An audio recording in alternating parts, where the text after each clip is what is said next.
Victoria has been hit really hard, 80% down from pre-pandemic. And interestingly, and Queensland, pretty much back up to full levels.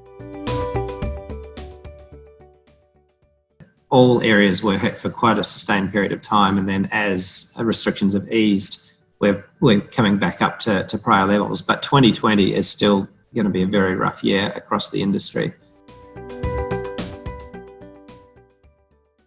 With social distancing requirements has meant that a number of venues have taken some good actions to enable them to restart the gaming rooms. The focus has been very much around how do we make this work? How do we increase our distancing in a smart way, make sure we've got signage and hygiene improvement to enable us to continue operating in an environment that will require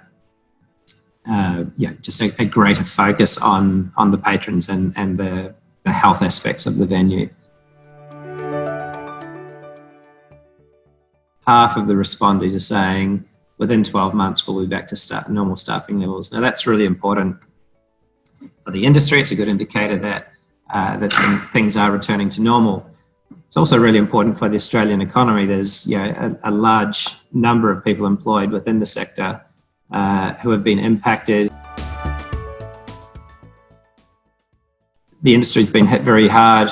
There is a mix of situations across venues, but there's a degree of resilience and optimism that will start to flow through.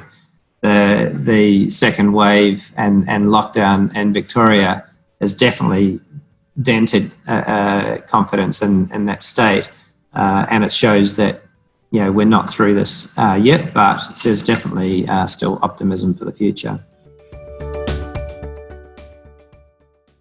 Really, the key themes that I'm seeing coming through here is we've been hit hard, we've learned to operate in this new environment, and we're looking to the future, looking to build resilience in the industry. And a lot of people now staying closer to home.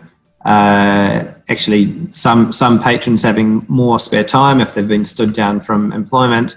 The JobKeeper support that's come through has actually kept money in people's pockets. And so a lot of the suburban locations are actually, other than Victoria, are actually at close to pre-COVID levels and in many cases above COVID levels.